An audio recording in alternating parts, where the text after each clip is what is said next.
keep it open, and we are on the air right now.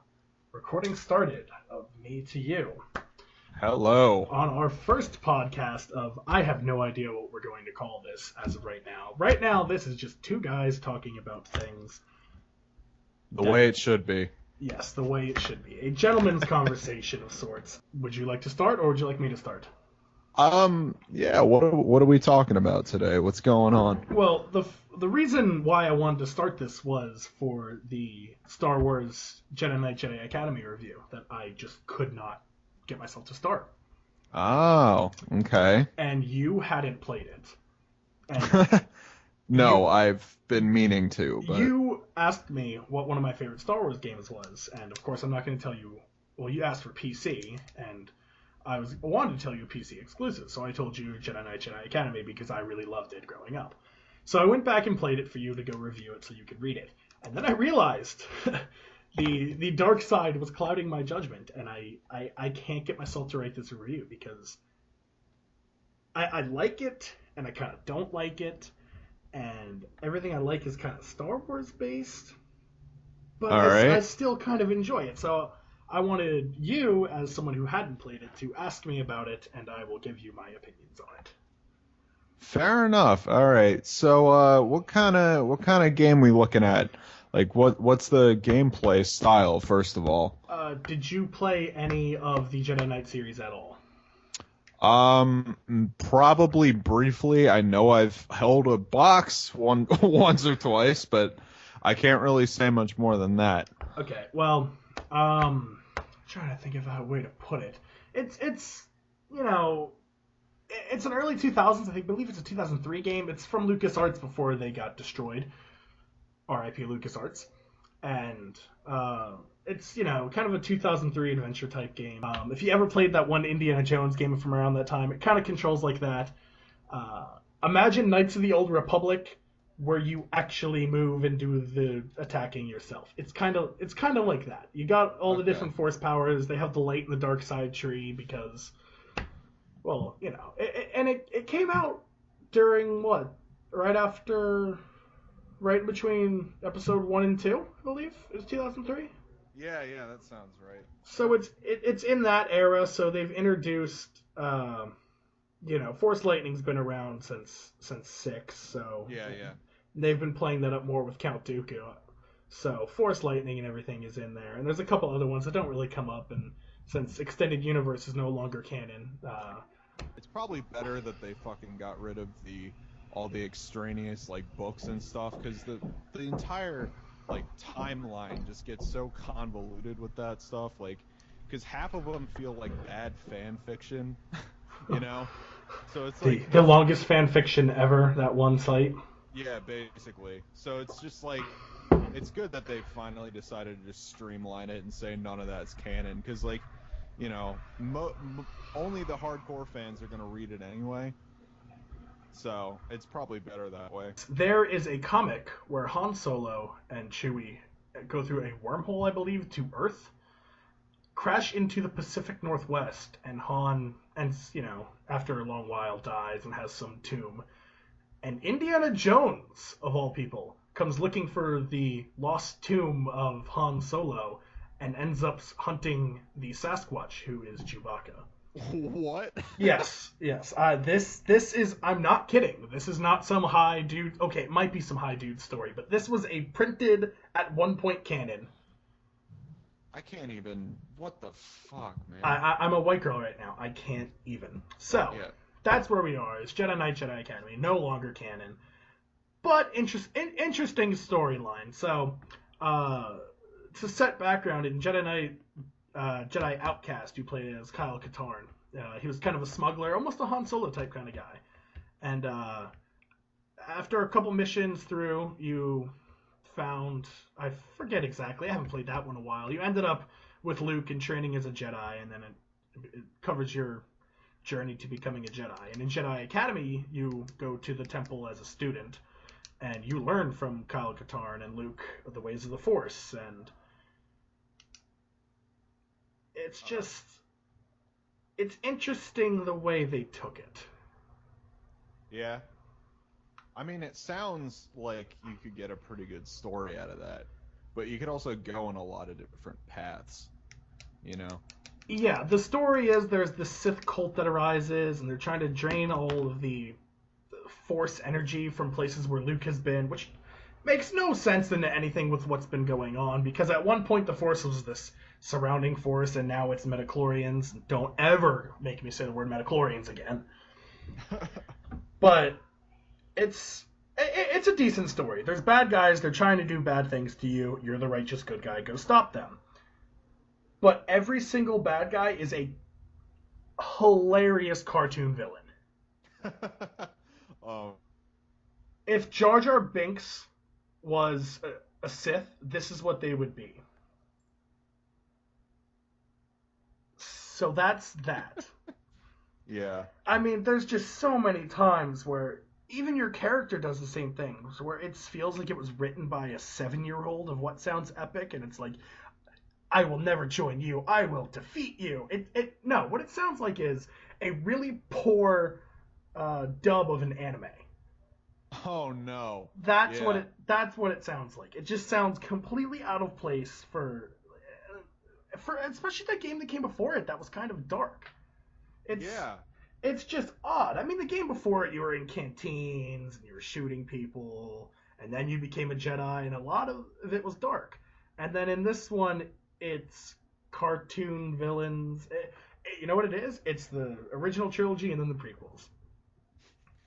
True. But yeah, because all of the Star Wars games, like, not all of them, but like a lot of them had this like really, really dark sort of feel to them. So it's kind of, crazy to think that they'd allow that, even though I guess the whole pod racing happened, but still. Luckily, pod racing does not make its way into this. Oh, thank God. and to continue laying into it before I start resurrecting it, a lot of the appearances and places you go in the game feel really token. One of the early missions, you go to Tatooine, and you're in a spaceport, and for some reason Chewie's just there. It's, hey, here's Chewie and the Millennium Falcon, and it's, you almost expect Chewie to turn to the camera and wink. And there's a couple more things they do where it's just like, oh, here he is. Look, there, like, C-3PO will randomly show up in missions, even though, like, 20 minutes ago he was on a different planet. C-3PO will just be walking around. And I think you got the Snapchat of where I got fed up with that and Force Lightninged him. Oh my God. If you didn't, I console commanded in full Force Lightning and launched that bitch. Yeah. Wow. Okay. So there's that, and then when you're not going to a place that you are kind of, it feels token that it's thrown in there. You're thrown into a place that I'm not sure even exists in the Star Wars universe. Just these because it'll go from the Lucas era named planets like Tatooine and Endor, and then it'll go to these other planets like Javbar or something. And it's wait a minute, this doesn't sound like it's in the same galaxy. Yeah. Am I gonna need my intergalactic passport for this? I mean, like everything in the Star Wars universe has like a fucking backstory, though. Yeah. So, like, I'm not saying it's not, but I mean, they could have just pulled planets out of their ass. Like, how is anybody supposed to know? You underestimate the power of Star Wars fans. True. And we both say that as very avid Star Wars fans. I'm looking at an entire shelf of figures that I have right now. Yeah, I just recently bought that $30 Scout Trooper because the Scout Trooper's great. But those speeder bikes do come back in the game, and that's kind of a fun mission. So I'm gonna start resurrecting this game. The gameplay is really fun. Yeah. Like, really, really, really, really fun. It automatically blocks with the lightsabers for you, so there's no worry of that. So once it progresses too. The blocking with the lightsaber does. When you first start out, you'll block a couple of shots and everything, but like if you're getting hammered with shots from stormtroopers, who yes are in this game, you're going to miss a couple and get hit. But by the end of the game, especially if you go to the staff sabers or dual sabers, you are just blocking everything, because you end up ending the game as a Jedi Knight. Oh yeah. So that makes sense. You progress your powers more and everything, but the whole being able to fight with your saber, it works really well on the PC. I think this game had an Xbox release, and I know on Metacritic it did not do as well. So this game fits very well to the PC for the actual gameplay of it. The force powers, when you reconfigure the button setup, for me it was really screwed up. But that's because the Steam to what I originally had was different, so I had to kind of screw with everything. Yeah. So once you get those down, macro your keys in right, those are really easy to use, and they're really fun because nothing's better than stripping a stormtrooper of his gun and then holding him above a tank of lava and then dropping his ass in, or chasing him around with his own gun. And when you do that, they'll put their hands up and surrender. Oh my god, that's awesome. And then you force choke him into something. So yeah, I mean, like you do. Oh, like I do, because somehow I haven't ended on the dark side. There isn't a system of, moral good deeds and bad deeds will change your ending. It's kind of just at one point in the middle, it'll say, do you want to do the light side or the dark side? And I wish I was kidding on that, because it actually says, attack to join the dark side, and sheath your lightsaber to stay on the light side. So, yeah. So very, very, very, very blatant what they wanted you to do there. I mean, they literally told you, but again, this game is for children, and we are kind of. I mean, sometimes taking the stupid route is the best way to go. Yeah, and it's 2003. Had Diablo 2 even come out yet? Yeah, I'm pretty sure what was out at that point. Someone listening to this is going to be upset that I think Diablo 2 wasn't out in 2003, but I don't know my Blizzard. 2000 is when it came out. I knew it was somewhere around that time. Now that it's over 10 years ago, I was within a presidency. Good enough. But you know what? You actually... Were you? I don't know. It came out in 2000. Yes, I said 2000. Did you? All right. Well, no, I said 2003. I said this is roughly the time. I said, was Diablo 2 even out yet? And was out 3 years previous. Yeah. 2.5, if you want to get technical. I'm defending myself here. Yeah, you are, but that's all right. So where were we on this game? I was talking about the the gameplay was fun. The gameplay very, very fun, and like in Jedi Outcast, where you spent a good amount of that game playing around with weapons, you're allowed to still play with the weapons and take out your Wookiee bowcaster and everything. So there's still that. You can still turn it into a first-person shooter if you want. But when you have a lightsaber, you kind of always pick lightsaber. I mean, it's kind of... you don't really get better than that. It immediately chops through whatever you hit with. The only thing I can see ever being a strategy against that would be, well, what if you can choose Batman? Because there's you always choose Batman. That's true. I'm gonna go with you always still choose lightsaber over Batman. Really? Well, I don't know, man. Take a Jedi and take away his lightsaber, and what is he? A superpowered monk? Take away Batman's money and suit, and what is he? Martial arts expert. Superpowered monk versus martial arts expert. I mean, yeah, but they're gonna have those things, so I don't know. It's an argument for another day. Oh, it is, because we could go off for hours on that, and I'm sure anyone, anybody listening, would be able, and it probably is going off for hours about it. So, to get this train back on track, there's a train mission, by the way, which was very fun. Side note for you to go play that to get you interested. But the level design feels like it was created after how you're going to get through the mission. You know what I mean? It's very arbitrary on where you're supposed to go and what's a platform you can jump to and where the invisible walls are.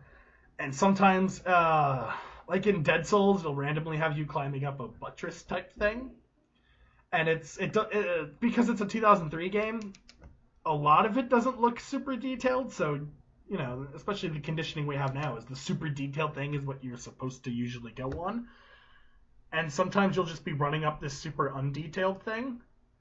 And I multiple times I found myself just jumping into what I thought would be like, oh, there's an air duct in the ceiling, I'm gonna go in there, and then I was stuck in an air duct.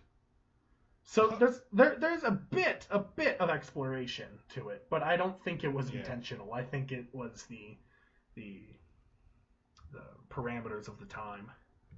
I mean, that was kind of the fun of old school gaming, though. Yeah. You know what? On old school gaming, it totally feels like an old school game, and it is. It's 2003. I mean, fuck, we were in third grade at the time. So, what else do you want to know about it?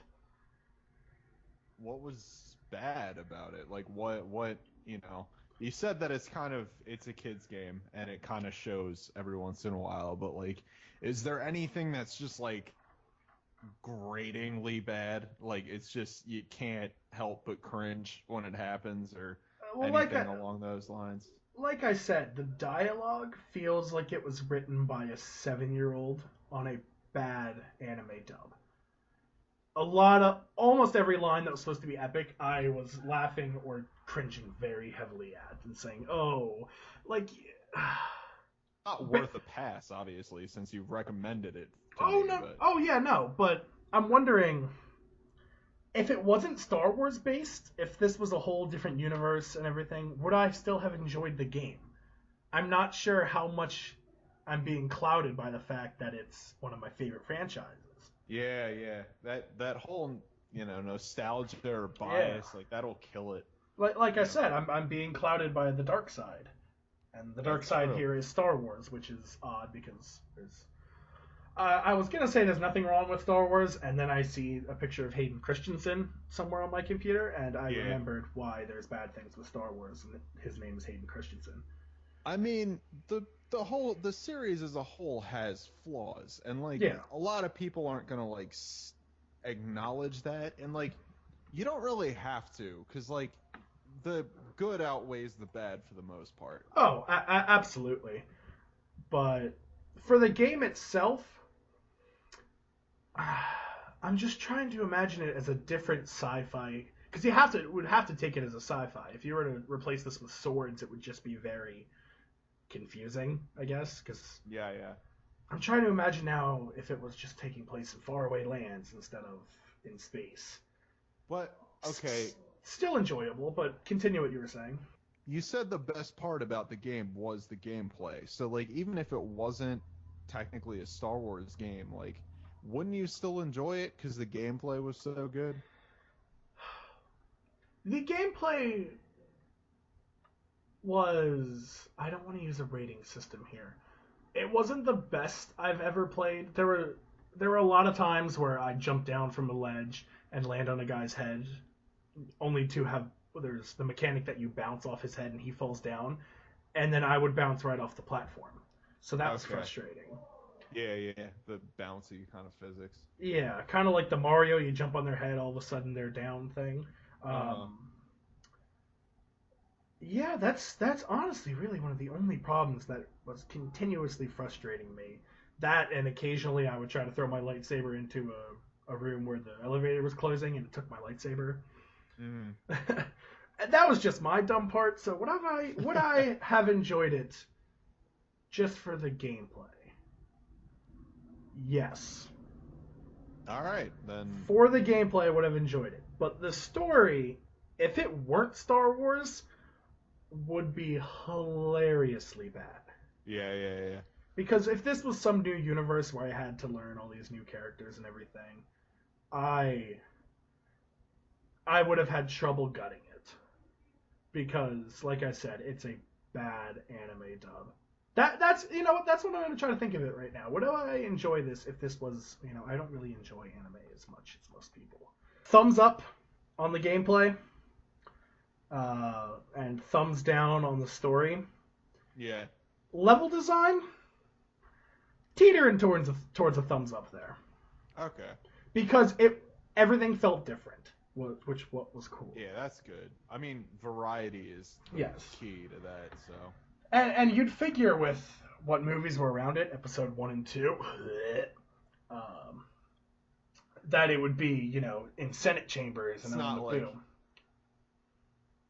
It's not like that. It's on faraway, distant planets. It captured the Western style of Star Wars. Yeah, you know what? I was actually, now that you bring that up, like, it's kind of interesting to think about, Star Wars as like a Western sci-fi kind of film, because like in reality, the first movie or episode 4 is like a Western film. Just stop you there, and I like how you had to add the first movie, episode 4. Who was that for? Who is going to get that wrong? I know, I'll be surprised, but if you got that wrong, and when he said the first movie, please stop listening. I'm kidding. Please continue to listen. You know what? So, by chance we get any young kids stumbling upon this, go do your homework. That, and there's only 3 Star Wars movies. The rest are lies fed to you by your parents. Just like Santa. You're bad parents. Because good parents wouldn't let you watch them. Surprise, you're adopted. Oh. Tim. We're the worst. We ruined some small kid named Tim's day right now. Damn it, Tim. If I sound like I'm bouncing around, it's because I was reopposing my Qui-Gon Jinn figure, and he dropped his lightsaber. He will protect my virginity. Shouldn't have died. But he was a boring character. So, let's move on from this Star Wars review. Alright. The Battlefront trailer. Not trailer, but the Battlefront hype. I wrote Star Wars trailer, and I was going to ask you about Star Wars trailer, but let's first jump on Battlefield with the Battlefront hype. I got things to say about both of those, actually, and it's both essentially the same thing. We got to remember that DICE is developing the Battlefront game, and it's being distributed through EA. EA is not our friend. EA is the enemy. EA will do anything it can to screw the consumer. That being said, I am not going to believe the hype until the game is in my hands and I'm playing it, because first of all, pre-ordering games gives the companies the incentive to make less of a game and charge you the same amount of money, because you're already giving them money for whatever they put out. Oh no, we've gotten on this train. So don't pre-order it. Second, the trailer really didn't show me much, besides DICE is really stoked that they get to do this game. And, I mean, who wouldn't? But you're also working with EA on it, So I'm not trusting the hype until I finally get it in my hand. You have actually jumped on to what I was going to bring up as my topic that we were talking about before. What is causing the downfall of the industry for video games right now?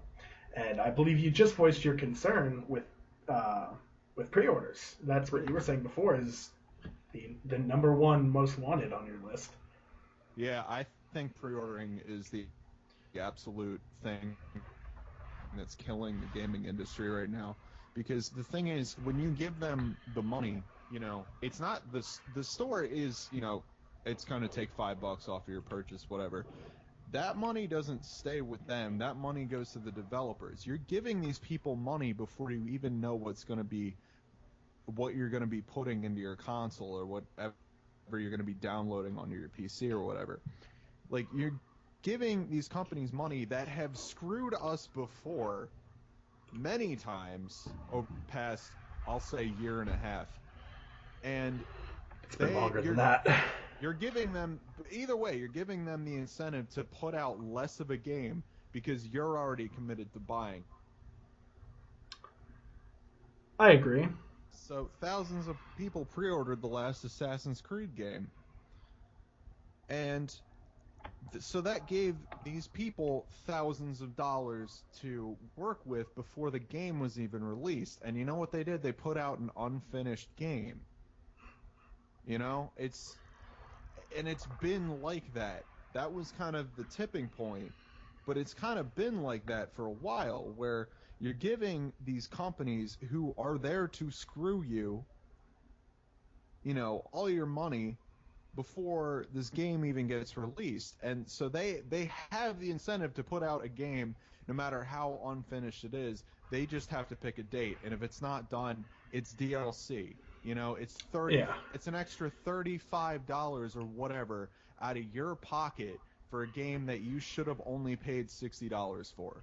It's ridiculous. And you're reminding me, sorry to cut you off, of the Battlefield 3 story that I told you of when I got Battlefield 3 when it came out, and I couldn't play online unless I bought their DLC. Keep in mind, I bought the $60 game, and they had day one DLC, and I hadn't bought it until a couple weeks after. Well, that day one DLC expired on being free and became $10.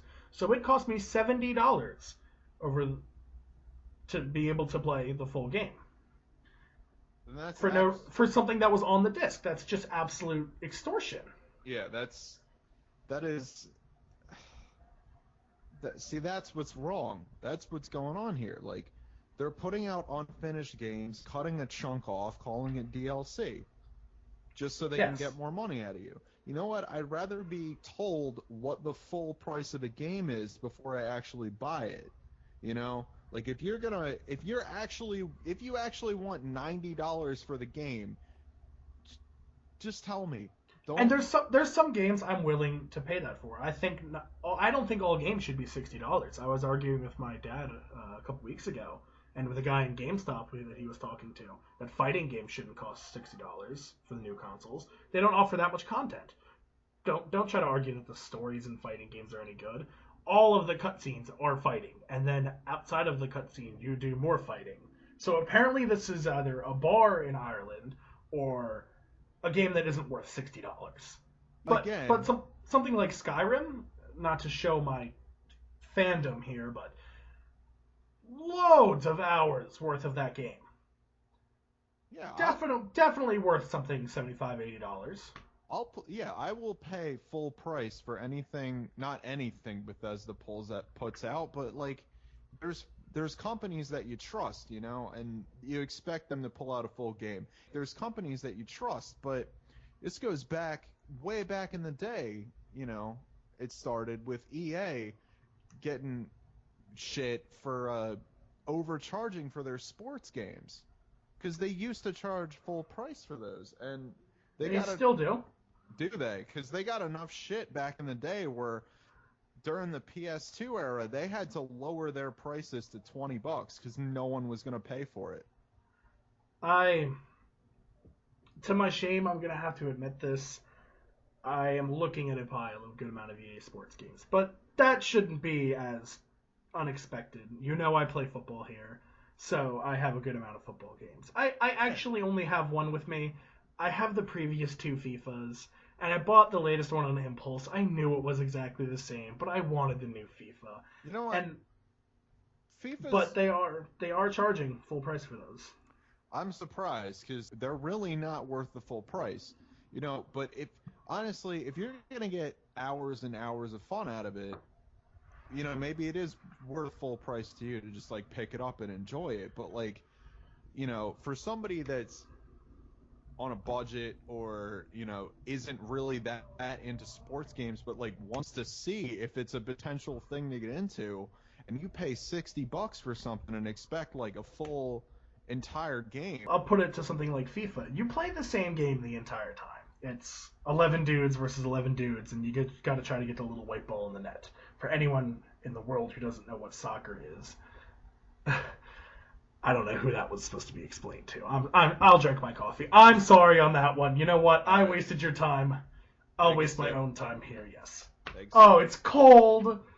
Oh, God, isn't that just the worst? Anyway, if you're willing to repeat that over and over, that's one of the hallmarks of gaming. Tetris is the same game over and over, and it's renowned as one of the best games. I mean, revolutionary maybe, but I would not put Tetris in anyone's top 10, honestly, because it's honest. Like, if you're gonna put a game like that, like the rack up for points games, unless you're like really into that and honestly hate story and hate like real gameplay, they're not your favorites. You're not gonna Well, sit there and tell me that Pac-Man is your favorite game of all time. Like, I'm sorry. I'm sure there's people who would, but they probably came up with gaming. But as the technology grew, the storytelling in games really expanded. And the first time it really started was in Yar's Revenge on the Atari. I was watching that Atari Game Over, and that's where I learned that from. That actually came with a small booklet, like a comic book about what happened before the game, and then you played your little repetitive game where you play as a little blinky light.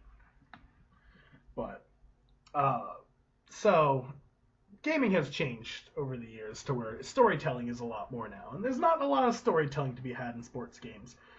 I don't think they should charge full price for them because honestly, all you're paying for is a roster update. The difference between FIFA 14 and FIFA 15 is the rosters are slightly different, and really the rosters will change throughout the year as long as the next game isn't out. Like Shaqiri from Bayern Munich, he got traded to another team, and when I went to go play as Munich, was not on there, and I was surprised to see that because I didn't know they were going to do that. I know they do it in Madden sometimes, but FIFA is very on top of those things. Yeah, So. I didn't know about that, and now that you say that, like, that's kind of cool that they keep the teams current, and you don't have to pay, extra money for that. Like they do it And for somehow EA is the one who put that out because I think if they started to charge for that, they might have a Bolshevik revolution at their front door. But that's only until the next game comes out. Then they stop caring about it. Then they don't touch that last game, and you. Yeah. honestly, the servers go to shit. I mean, there's only, it's not really necessarily their fault. It's just the way it is. You got Yeah. you've got servers. You have only a certain amount of space to host things. Your last product doesn't. Every company does that.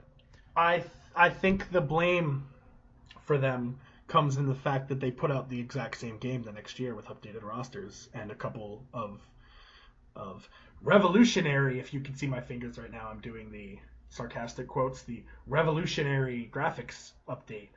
No graphics update, no engines update, maybe a different jersey scheme or two, and a roster update is all they do. I'm completely fine with them. Let's say they put out like let's say they called it what's a good suffix revelations. That's a suffix the video game industry loves to throw on. Call it FIFA Revelations.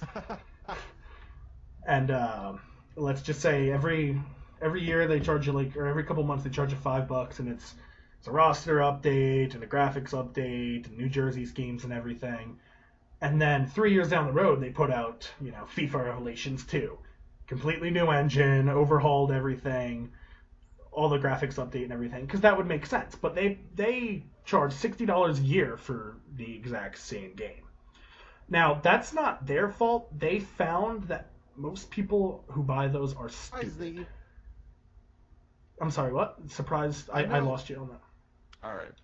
So, like, I'm surprised they have any support at this point because, like, neither of us keep up with The Sims, obviously. I keep up a little more than you would think. My aunt plays it a lot and posts about it, but I know of things going on with The Sims, but do tell the story. I can't believe the nerve of the company essentially putting these games out. So for Sims 3, right? You had first of all $60 base game for The Sims. Every single bit of DLC, all the little packs you get, and there is at least 15 of them, are all $40 upon release. It doesn't matter how small of a little change it does to your game, it's $40. So to get the full game, you're paying upwards of $300. Like, it's absolutely ridiculous. I heard about this, that Sims for actually, if it doesn't crash it, continue the ranting right now. I'm gonna go on Steam. If anyone is listening to this and doesn't know Steam, it is the godsend to computer gaming. I'm gonna check what the full price for that game is. And yeah, I have heard about this, and I think that's just completely ridiculous. But if people are willing to pay for it, they aren't the ones in the wrong, but what they're doing is morally wrong. I guess is how I would put it. Yeah, like it's not only that, like The Sims 4 came out like recently. It had less content, didn't it? Yeah. It was a weaker base game than The Sims 3 was. It had less content. Supposedly you can't even like roam around. You're confined to a very small space. It's absurd that they're charging full price for a game that's clearly not finished on purpose. But at the same time, people are buying it. You know, there's two sides of the coin. I'm beginning to draft a paper in my head right now of the moral justifications behind EA. Would you read something like that where I examine the ethics of something that EA does? Yeah, I mean there are none. They're the most unethical company in gaming right now. Like, well, aside from I know they've been very less than good to their employees, but aside from that, I'm wondering there's certainly they're breaking a Kantian thing here. They have a duty to put out a better game. And they're purposely exploiting people. But I'm wondering if you can defend them on a utilitarian way. Because the people buying it are happy. They got their game. And they're certainly happy. You know, I don't know if they are happy. They have you. They have your games. And you hate it. But, you know, honestly, it starts to turn into this, like, weird relationship that you have with this monster of a company that is literally, you know, reaping everything they can out of your pocket for unfinished content. As you said that, I looked up the price listing for the all DLC to The Sims. Yeah. $379.81. That is fucking ridiculous. I don't care how big your game is. That's insane. Nobody should be paying more than $80 for a game. I don't like. That blows my mind. And that's why I will never give that company money ever, because they can't, like, you know, you'll never get away with this. You don't have me, you motherfuckers. Wow. So, we would like to recruit you to join the army of Don't Support EA while we live in our hypocrisy and buy Star Wars Battlefront. You know, I'm gonna get it. I'll buy it secondhand from somebody. Honestly. You're gonna buy it from me, aren't you? Because I'm gonna get pissed at it, and you're gonna go fine, and I'm gonna end up giving it to you because I'm gonna say I'm so upset with this. We as a community of gamers have been held hostage, and I think a lot of, like you said, a lot of people have Stockholm syndrome about it. Yeah, it's you know, like. It feels like the best plan to just take the safe route and join Nintendo, but if you're not a fan of Mario and Zelda, guess what? You know what? That's it. That's all you've been keeping up with Nintendo. I guess Nintendo's profit margin lately, right? Yeah, I mean the company itself is failing, but all of these senior staff members have taken severe pay docks. Yeah. Severe. I said to you before, I think in 5-10 years the company might go under. You know, I wouldn't be... And sell, I think they'll sell to EA. I wouldn't be surprised if they went under. But, you know, this happened to them before. You know, this happened when the GameCube came out, actually. The GameCube, as much as the local community in, you know, Medford, New Jersey, or just South Jersey in general, like, loved the thing, it didn't sell well. It never did. Supposedly they never broke even. I don't know. Nintendo goes through phases, and they're really ambitious most of the time, but, you know, a lot of, like, I'm glad that they're willing to take risks, at least. Oh, I'm gonna stop you there. Risks? They've been doing 3D remakes of their old games. That's not Risk. The Wii U was a risk. That's what I mean. Yeah, okay. You know I'm what? not talking about the games. You got me on that counterattack. The franchises, no. They're franchise-wise, they're the least risky company. But, you know, like, console-wise, absolutely. They try to innovate, and it doesn't always work, you know? I would say it recently has never worked. I would say the Wii U was about as risky as walking your dog through a shark tank. A small dog. Yeah. Yeah. That just, it looked like it was going to fail from the start. And I mean, I don't want to say this, but they're gimmicky lately. With the Wii and the Wii U, very gimmicky. I mean, the Wii, when it was being released, of course, I was an angsty teenager back in the day. But I thought it was going to fail just because I didn't like motion controls. They are still shit. Yeah, I mean, I still hate them. But, you know, it didn't fail somehow.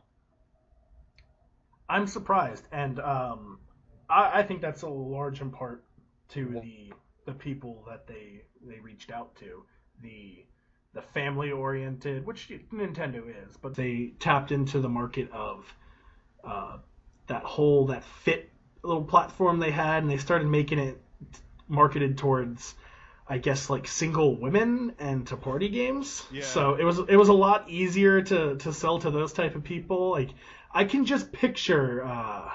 No one listening to this is gonna know, but Dan, you're gonna know.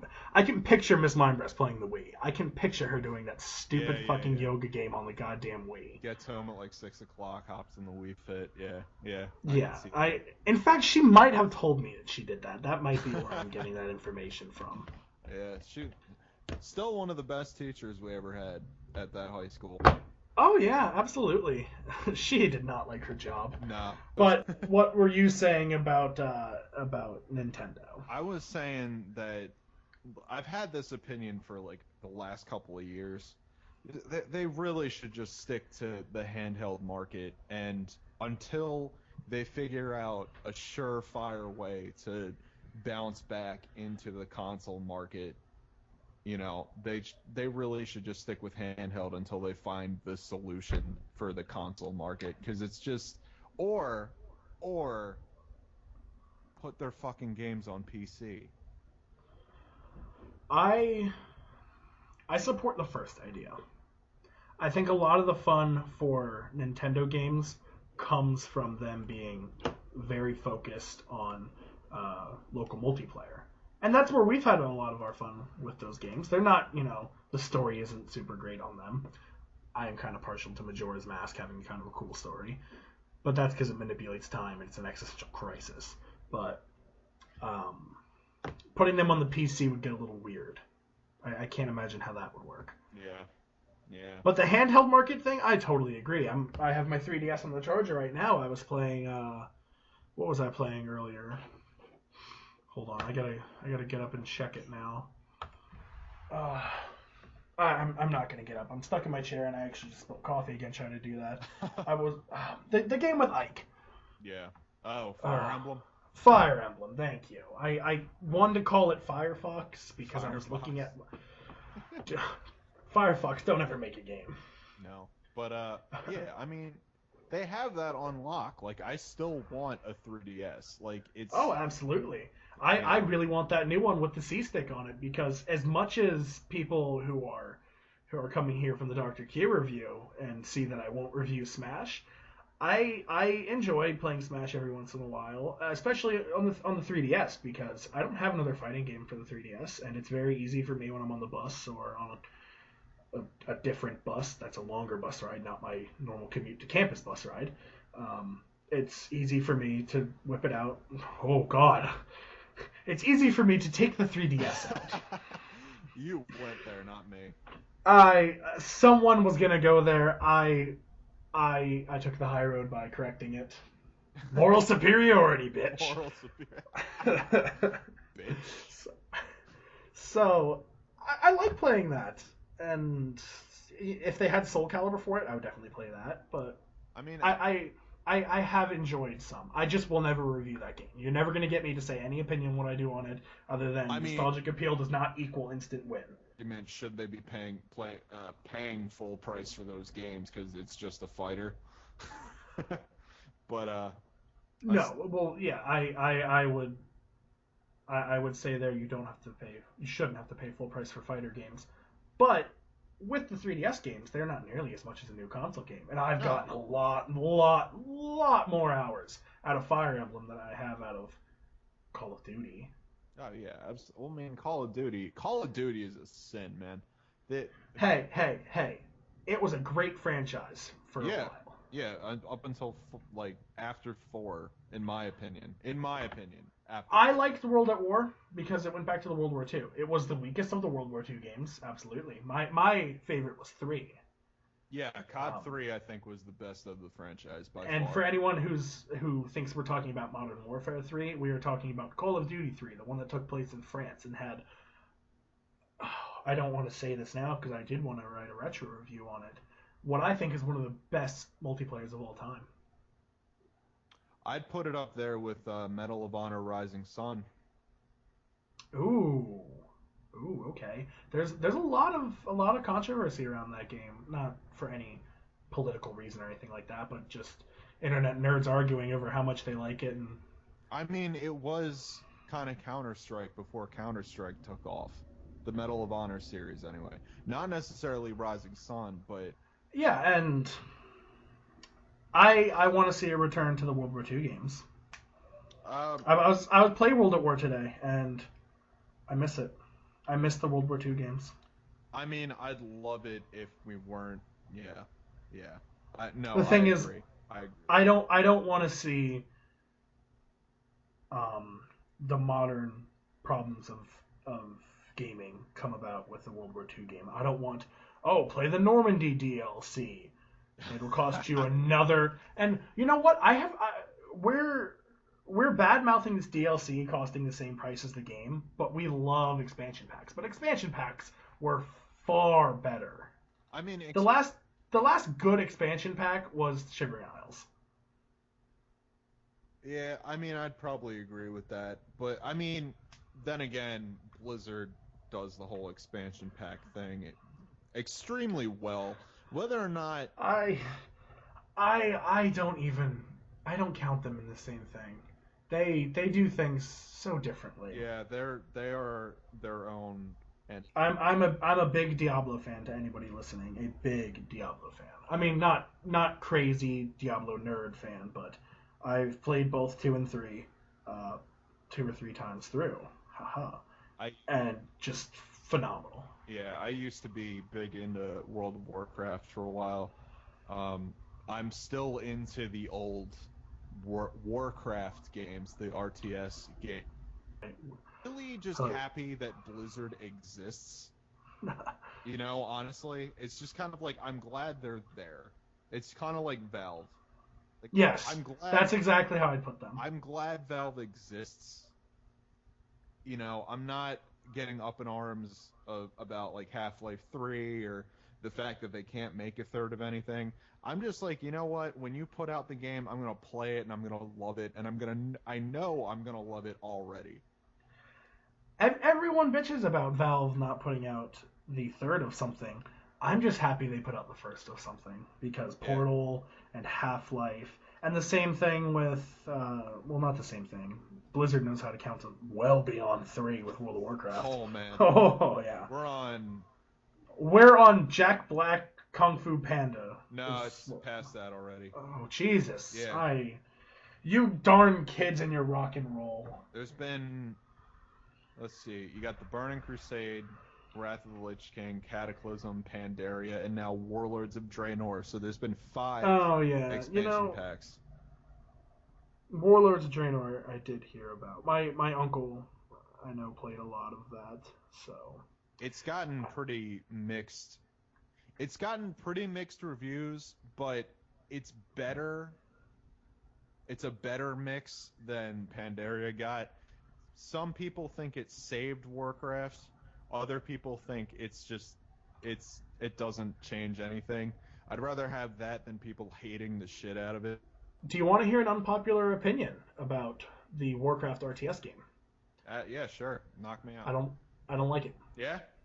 Yeah. And for anyone who doesn't know, I was going to bring this up. I have a little thing here. Games that you like that are odd. I am a massive RTS fan. I was playing, as I told you, Age of Empires before we came on. And not even the HD collection. I have the original one with the less than stellar graphics. And I just cannot get into that game, Warcraft. All right. I don't have to defend myself. I don't like it. Fair enough. I mean, honestly, I could just have, an overarching opinion about the entire series because, all I really play is Warcraft 3. Now, I don't really remember what the first and second one play like. I know I enjoy 3, so I assume I'd enjoy 1 and 2 to an extent, but I don't really remember. The one I have experience with is 3. Okay. And I still I'm not a fan. No, yeah, it's not... But to be fair, I'm not a fan of StarCraft. And I'm an RTS fan. Oh, yeah. I mean, they don't play the same, but... I'm not a fan of StarCraft, is what I said. They have a style, and, I mean, if you're just not into them, you're not into them. Fair enough. Well, I'm sure at some point I'm going to put a Hypercam video of me playing up. My style for RTS games is... You know how I like my music? Yeah. Very, very, very megalittically slow. Yeah. That's how I play RTS games. I usually set the scenario to be insanely long because I like to play this game with my coffee and, maybe a little assortment of cheese and crackers and to sit there and feel like an armchair general and to point my forces around and to feel like the Emperor. There's actually multiple times playing Sins of a Solar Empire, for anyone who hasn't played that game, it is amazing, where I have been flying my cruisers into an enemy planet. I did try to see if I could decommission a satellite and crash it into it. I cannot do that, but you know the reference I just got to. Yes. I did try to do that, and what I did is many times I've thrown the lights off, thrown my hood up, and thrown on the Imperial March and pretended I was the Emperor. Yeah, I mean, I like slow burners in RTSs too. The slow burner I like is like holding a match underneath an ocean. Yeah, fair enough. My favorite RTS of all time is definitely Age of Mythology, but I can definitely enjoy Warcraft from time to time, You are pulling on my nostalgia strings because I love Age of Mythology. I mean... I love it. In my opinion, it was pretty much flawless. There wasn't any complaint I had of it, and, I'm going to be playing it in the next couple of months once I finally get my PC up in order, and I'm hoping it stays the same, but who knows? From last time I played it, I downloaded from before Steam was big or even a thing. Maybe this was a while ago now. I don't remember the exact year, but I re-downloaded it from their website back when they had it. It was the HD collection, kind of. It was the remastered, is I think what they called it, and it handled exactly the same. Yeah. I'm not comfortable making the claim on what my favorite RTS is because I've asserted myself as an RTS fan so much. But I will throw out names of ones that I like, and I think there's 3 that play very similar, and it's Age of Empires, Age of Mythology, and Star Wars Galactic Battleground Saga. All three play nearly identical. How could you not, reference the Age series when you're making an RTS? Oh yeah, absolutely. The Age series, I'll say, is probably the best series for RTS. Yeah. Honestly, it's between Age of Mythology and Age of Empires, and they're both so good.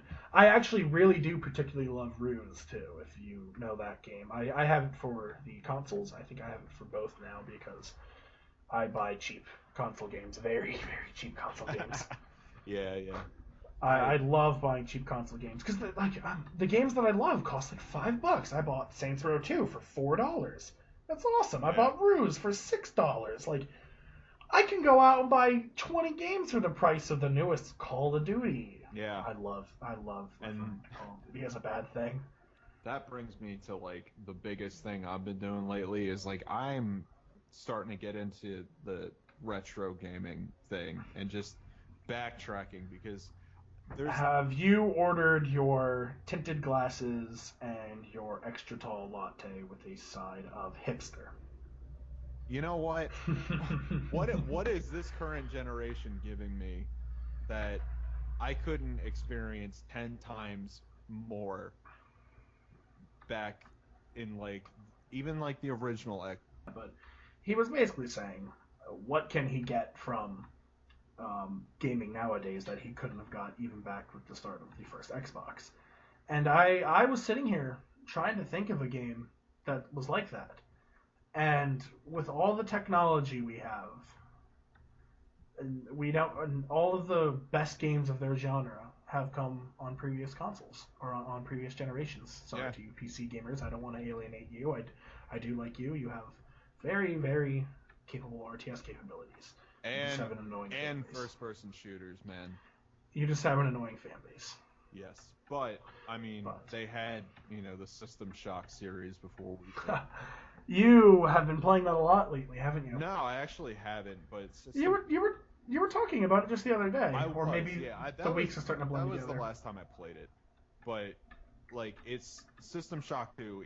It lives up to the hype. I never played it. I'm not playing off nostalgia. It lives up to the hype. I will be playing it this summer for anyone listening and hoping for another Dr. Q retro review.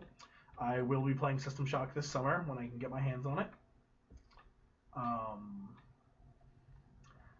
I think we're both kind of looking across the table, even though our Skype cameras aren't on, and kind of both want to say how much we love the BioShock series. And by that we mean BioShock 1 and BioShock Infinite. There is no other game. BioShock 2 fucking sucks. Don't buy it. I've never heard of BioShock 2. What is it? It's a Chinese bootleg or some shit. No, this is censored by the NSA. No, it does not exist. It does not appear in my files, therefore it does not exist. Yeah. That is airtight logic, Jedi librarians. Airtight. Yeah, don't worry, don't Google it.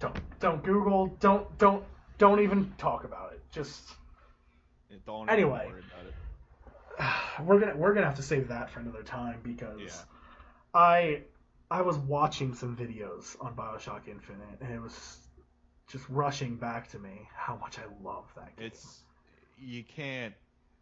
The story is just unbelievable. Like that's the biggest part of it is like not only was the gameplay super solid, but you had this story that I mean, my girlfriend cried at the end.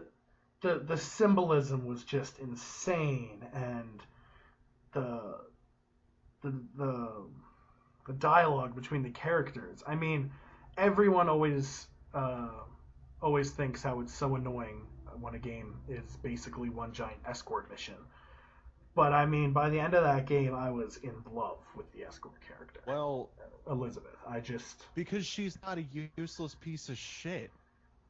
She gets a little annoying, but to be fair, she gets annoying because she throws you so much ammo. Yeah, it's not a bad thing, and she can't die, which is nice. Yeah, it's not. And she doesn't get annoyingly stuck somewhere.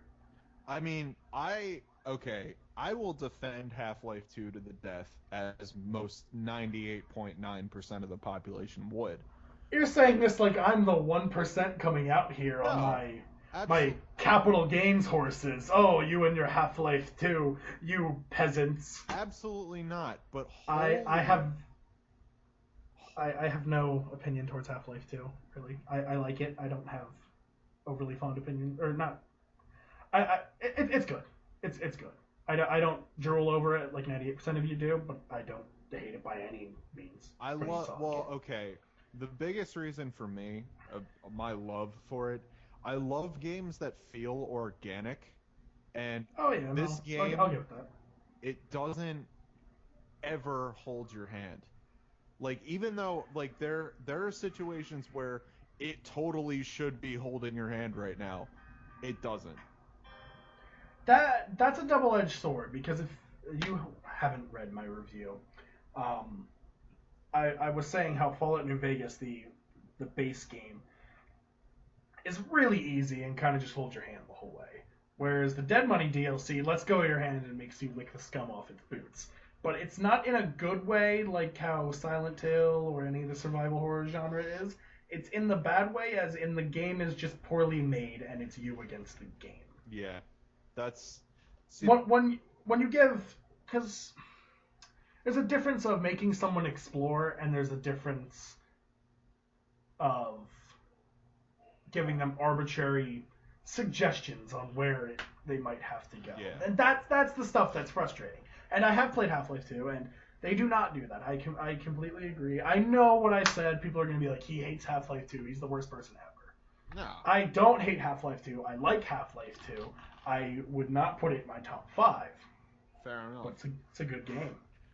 But you know what? I like Portal better. As much as I love it, I think it's either episode 1 or episode 2. It's been a long ass time since I've played either of them. The Phantom Menace? Yes, there's escort missions involving Alex. She is an idiot. She will run into a horde of Combine, get shot in the face with a shotgun, die, and you don't remember the last time you saved. Oh, isn't that just the best feeling ever Yeah. when someone fucks up your game? It's the AI's fault. It's the worst. I'm trying to think of games that are like that, where... See, what's nice is everything Bethesda puts out where you have followers will just knock your followers unconscious. You weren't worried about her. Ever. About Elizabeth? Yeah. You never worried about her because she doesn't die. She doesn't get hit. And they write that into the story, so it's not just this bullshit taking you out of the immersion. I mean, I left that game after binge playing the last half of it, looking at my hand wondering, where's my murder of crows? And then realizing, wait a minute, I'm not Booker DeWitt. Yeah. As much as I wish I was, because I have a picture of someone cosplaying as Elizabeth as my background. Yeah. That girl is gorgeous. I'll agree. I am referring to the cosplayer, not to the computer rendering of Elizabeth, because that's always a little odd. Yeah, that'd be a little strange. But yeah, like, I wouldn't call BioShock Infinite a perfect game, but it's got the perfect story, in my opinion. What would you say is a downside to it? The combat gets a little clunky every once in a while. Only in certain spots. I wouldn't say it gets clunky, as in, well, I'm picturing the frame rates drop like. Oh no, it's not that it's clunky. I guess I don't mean clunky. I mean, like, there's a couple of fights. I can't remember in my head exactly. I haven't played the game through that much. But certain fights end up feeling just like an annoyance, or like just really just a total inconvenience, but like not in a good way where you're just like, okay, well, yeah, of course they showed up. It's just like, ugh, really? Yeah, I understand that. What I would say was a little frustrating was it started to get no rhythm for me when I found what plasmid or vigor. I'm mixing the two because I was playing Bioshock earlier today. Yeah. Which one of them? There's a couple combinations there, usually around Murder of Crows and then to the Fire one, that kind of just breaks the game. Yeah. And until the enemies that those don't work on show up, i.e. Washington shows up with his badass cannon and says, "Fuck you, democracy." But it certainly didn't take away from the game. It just, I found a pattern. I also found a pattern that was a little bit more busted than that. When you upgrade possession all the way, you kill everything in one hit. Essentially. Everything? Yes, even the Washington guys. Because you possess them, and then once they're done killing everything, they kill themselves. Oh, yes, I do remember that. Is my crackle still happening? It is not. Okay, good. Yeah, every once in a while it'll just get like that, and it's really fucking annoying when you're trying to record a song. It sounded like a cicada, so... Yeah, it does. It's like, I finish talking, then it's like, or whatever. We were talking about the broken possession you found in Bioshock Infinite. I had it at the end of the game on that one ship, and it didn't work as well as you're making it sound. But I have, now that you said that, when you were gone, I did YouTube somebody doing it, and yeah, that would have made the game a lot easier. And I'm happy I didn't do it, because I think I had the perfect playthrough. I just absolutely loved it. I kind of regret doing it, but it didn't ruin the game for me. But it detracted, and you did yourself a disservice. Yeah, I feel like naughty. I mean, if I were playing through on 1999 mode, I'd get that as fast as I could. What was that? That was the toaster. That sounded exactly like the vendors in Bioshock. Yeah. Except it didn't say, "It's a circus of value." Circus of value. Did you know that voice acting was done by Ken Levine? Or Ken Levine? I did not. That rules. I just found that was done by him. That's awesome. It's the only voice credit he has in that game. Yeah, speaking of retro gaming, I just finally got the notification that my copy of Mario Kart Double Dash just shipped. Oh, wow. No comment on the Mario games, or on the Mario Kart games. You know my prowess for racing games. And you know my... Hello, Internet. I was going to say you know my distaste towards resurrecting the same couple characters to do random bullshit.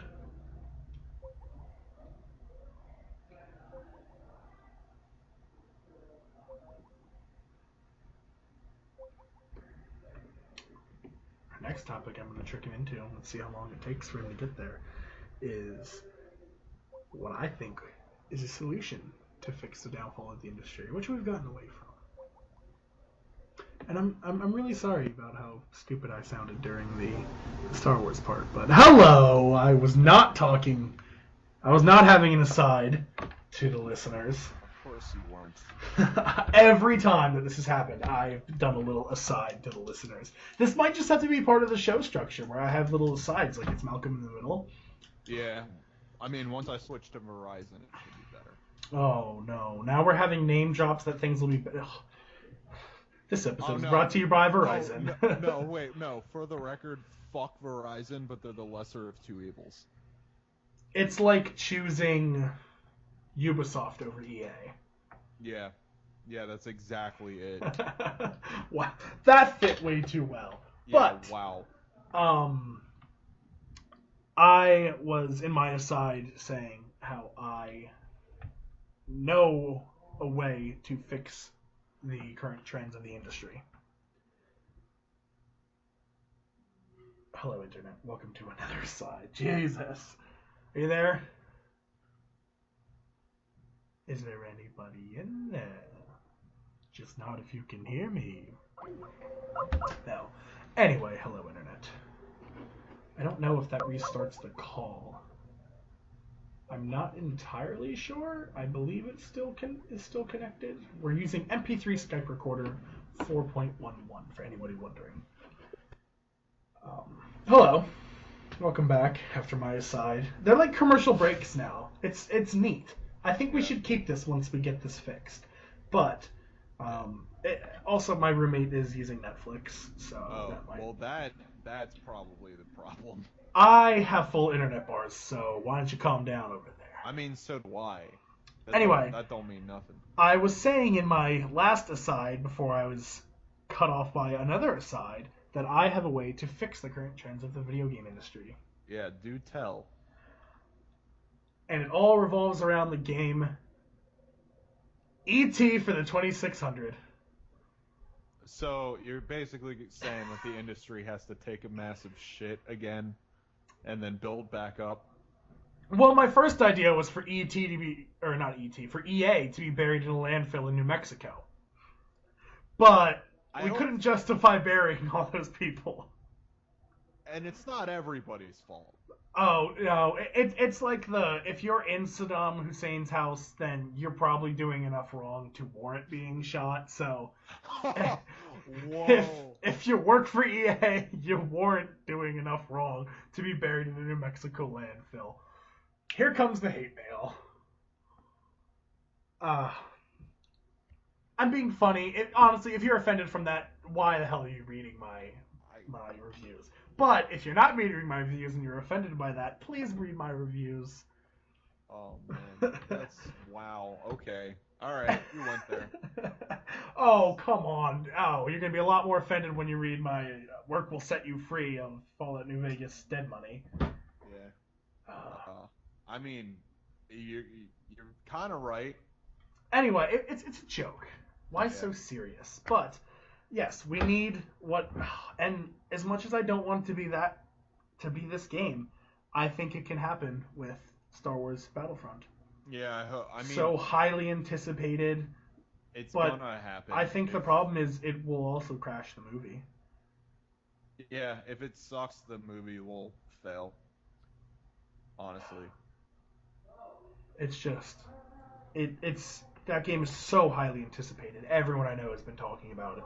And non-Star Wars fans and Star Wars fans alike are both excited for it for different reasons, of course. But it's just, it's a juggernaut.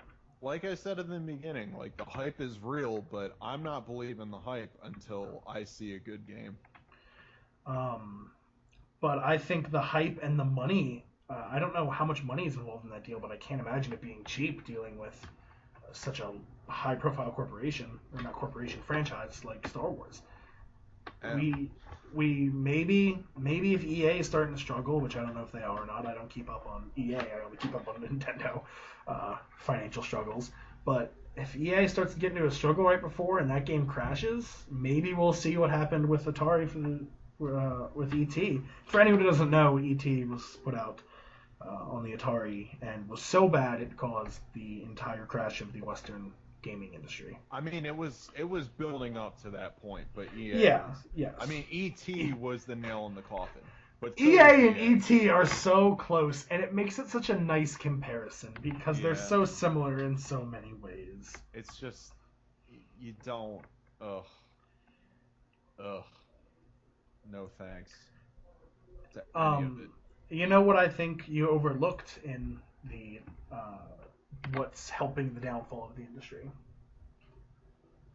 I mean, I never said pre-orders were solely. Oh no, but what I think we overlooked is independent developers. I think are a reason. You should. Oh my God! Don't even get me started. It's not even the fact. Did I trigger you, or are you agreeing? I am absolutely agreeing. Oh, good. I thought I triggered you. The indie gaming industry is clogged with so much derivative shit. it makes it nearly impossible to find a decent game in that fucking community. Shovel Knight must have been created by some god. Some god must have done that, because it's amazing a game that good came out of that cesspool, honestly. You're a little harsher than even I was going to be. I was going to put the blame on a game like Peggle. Do you know Peggle? Blows my mind. If you don't, it's a phone game. You click on little squares that look similar. Honestly, it's a game you'd see in Atlantic City in a casino, and a shitty casino at that. Yeah. But that game, I'm gonna look it up now, has grossed how much money now? It's got to be in the 100 million range. I think it might. It's just an absurd amount of money, and there's a lot of really promising and really already talented people going from big name companies to companies like that, because it takes no effort to put out a game like Peggle. There's no story you have to write. There's no character design. It's just a little stupid game, and they sell like hotcakes. I mean, it's just, if you're gonna go, you make less money, or you make more money for less effort, far less effort. Yeah. And you know who puts it out is PopCap Games. Do you know who they're a subsidiary of? EA. Yep. Fuck. We need Batman. We need a game to take the fall. Star Wars, you need to be that game now. You need to take the fall and be a terrible game that EA put out, so that EA will crash. I can't believe that they're making money. Oh my god. Do you know what the revenue of EA was in 2013? It's in the billions. Just $3.797 billion. You know what? It's everyone's fault. We're still fucking buying the games. I'm sorry. I apologize to everyone that I have bought a number of EA games in the past year. And you know what? I'm still probably going to buy one, because the Rock Band series is owned by EA, and they're putting in a new Rock Band, which I'm excited about. I mean, they're fun. Expect it to be laden with DLC, but they're fun. That's the problem, is it's going to cost $5 per song. Is that really what it costed? I was never... It was something like that. It's not a bad game. It's fun, because for you and I, you obviously have more background in music than I do, but we've written music together and still currently work on music together. And it's fun for us to be able to play with our non-music friends who can, like a certain drummer I'm thinking of who's not particularly good at other instruments. But he can fulfill his dream of playing bass. Yeah. With that game, and it's fun, and it's a fun game. I'm gonna leave out the stories of where you can play that and what beverage might be around when you play that. My birthday isn't until May. Well, I think another thing with that is, like, AAA developers are confusing multiplayer with an actual fun party experience. Yeah. Multiplayer, I'm surprised you didn't bring up as one of the things killing the industry. EA has said multiple times they refuse to put out anything that doesn't support multiplayer. So now games are being forced to put in multiplayer. Shoehorn it in there. Imagine, and this was actually in the development for BioShock Infinite. They were considering a multiplayer, and they took it out because, and I think this is paraphrasing, not a quote, just because multiplayer is in a game doesn't mean it's inherently better, and that was from one of the lead developers of BioShock Infinite. And I think that's what we should all get tattooed on our arms. Yeah, because it's A, the truth, and B, I mean, if you're gonna seriously waste space on a disc, with crappy multiplayer. At least the game isn't multiplayer only. Titanfall. Evolve. They both suck. Don't fucking buy them. There was a brief 2-hour window where I was considering buying Evolve, and then I said fuck that. It's a cool concept. You see the problem that I have with the... Can we just call it EA the SS now? It's 2 letters. Sure. They're evil. Might even be easier to justify it the same as the SS does over EA, but they have so many series that I enjoy. They do, but you know what? All the newest iterations are all shit, so... Need for Speed, they own, have told you I am going to write a review calling Need for Speed The Run the worst game ever made. Worse than ET for the Atari 2600. So sneak peek to anybody who's wondering. That is a soon-to-be review and my idea for the worst game ever. But I love Need for Speed for like the rest of them. I think they're great. A lot of them. Well, the early ones, Hot Pursuit 2, really fun. The early Most Wanted was really fun. They own that. They own the Battlefield series, which was great for a while. And then they decided it should be a cop drama. At least they did something different, though. I'll give them that, but the multiplayer was exactly the same. I'm interested in playing that game. I don't want to own it. But I still enjoyed Battlefield 3's online until they started fucking with it and made my LMGs into pea shooters. They have the Command & Conquer series, which as an RTS fan I absolutely love.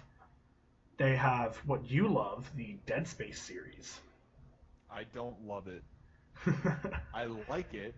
I think it's okay. You have an engagement ring ready for Dead Space. No, see, Dead Space thinks it's for it. What it's really for is the movie Event Horizon.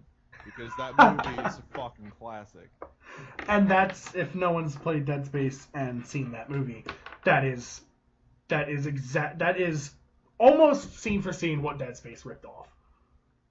Yeah, it's actually, when I thought about it, it's actually disgusting how much they rip off. It's kind of amazing that they just didn't put the movie name on it. I guess because it's 10 years later, but you might as well call it Event Horizon, the game. They have the Simpsons series, apparently. When's the last time you bought a Simpsons game? When was the last Simpsons game made? I couldn't tell you. Was it Hit and Run? The last console one, yes. They've made a number of Simpsons apps, mainly that tapped out game. Oh, yes. They made that basically what I call Farmville, but with weapons. Game of War. They made basically that. All right. It's not like Game of War. It's like that Family Guy one where you tap and you build things. You ever see that South Park episode of the Freemium Gaming? It's making fun of this game and the Family Guy one. Recently. You what? I picked up the Family Guy game recently because I was like, why not? And on the phone? Yeah.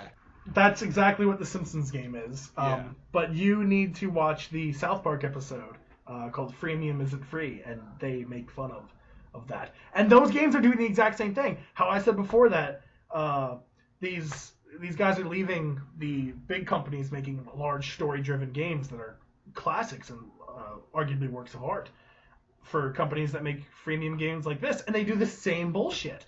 They sell you something, oh look, it's free, and then here, pay $5 to be good at this game. And that's another point, and I'm getting fired up now, as you can tell.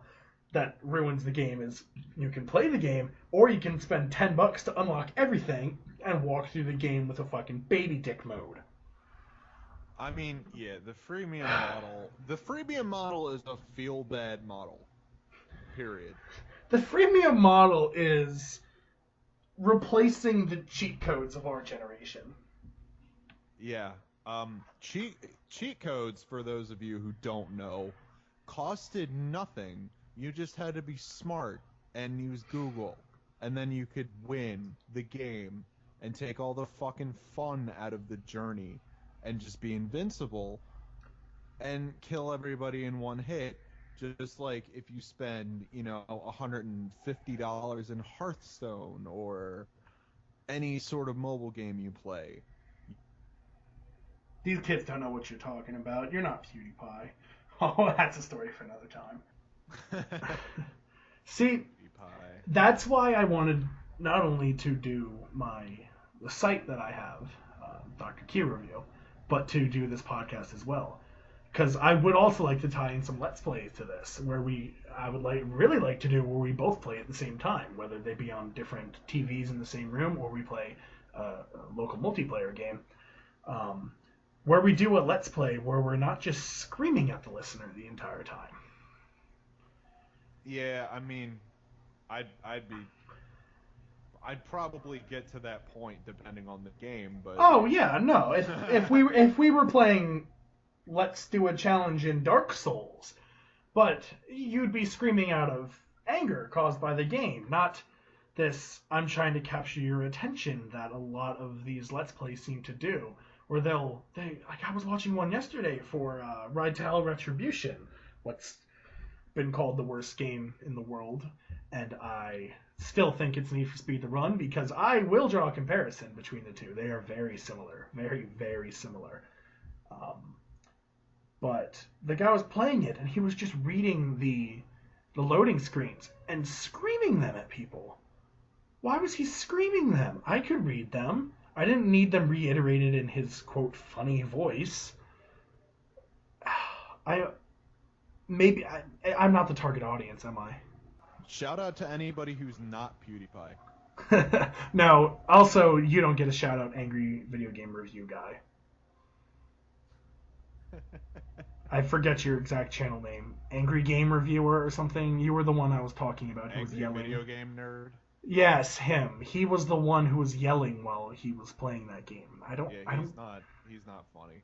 Why he yells everything? It's just, why can we not have sophisticated? Not even, it doesn't have to be sophisticated. We've been pretty lowbrow what we've been talking about, but we've been very calm in our delivery of our. And I got a little heated, but we needed to take it off the slow simmer of how I play RTS games and throw a little cayenne pepper in there. But this guy wasn't, bam, here's a dash of cayenne pepper. He was, here's a cinnamon stick up your nose, take it. Yeah, I mean... Here is a sriracha enema. Ew. Okay. Yeah, that's part of the problem with a lot of those channels, definitely.